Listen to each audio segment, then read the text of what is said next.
начнем с того, что я не рабочий АИТР, так это, и для меня это дурно пахнет. Ну, а вообще-то, конечно, не выходить на работу – это не лучший метод.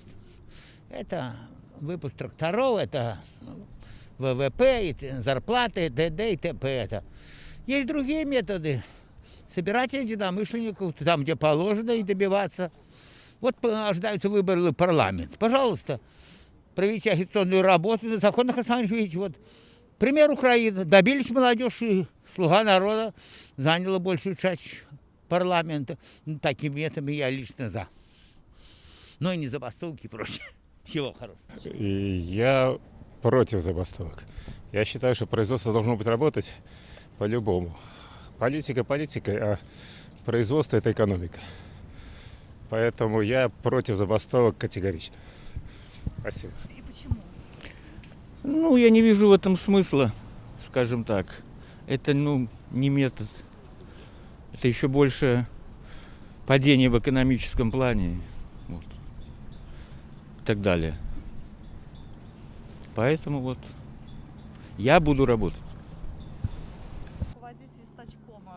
Девочки, я очень против вот этого гуляния, поэтому вы ко мне не подходите с этими вопросами, не говорите. Я этого не принимаю и не понимаю.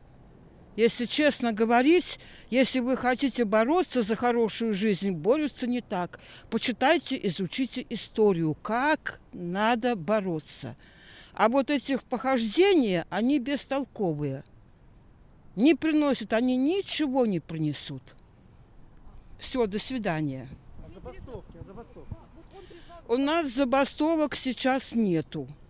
И забастовки были только из-за того, что, честно говоря, молодежь побежала. У нас забастовок как таковых не было. Часть людей вышла на улицу, но цех у нас, например, работал. Сергей Деревский, он призвал к забастовке. Что Ну. вы готовы бастовать, либо не поддерживаете? Нет, совершенно нет. Если у него есть деньги, на что жить, он, наверное, хорошо там зарабатывает, и, наверное, ему хорошо тому Белявскому платят, то нам надо жить. И извините, пожалуйста, жизнь без денег не построишь. Хотите хорошую жизнь построить? Делайте у нас. У нас теперь прекрасные условия. Открывайте, подключайте мозги. Делайте, открывайте свое дело. Открывайте, придумывайте, как сделать экономику. А забастовками сидеть, извините. Я вообще на такие вопросы не отвечаю. Это раз. А другое, у меня осталось 5 минут до работы. Извините. Я уже на пенсии, уже бросил этот завод. Это я к ребятам приехал. У меня сегодня что-то по телефону, это 27-го, наверное, да? Что-то мне там говорили, там будет какая-то выброс. Не знаю, я не в курсе. Я уже тут 2 месяца не на работу. Так, к ребятам приехал. Доброго дня вам.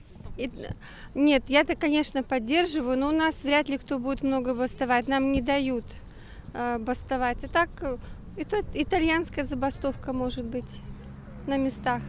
Будем выполнять то, что только у нас в обязанностях. А так мы Сергея поддерживаем. Спасибо, ему привет.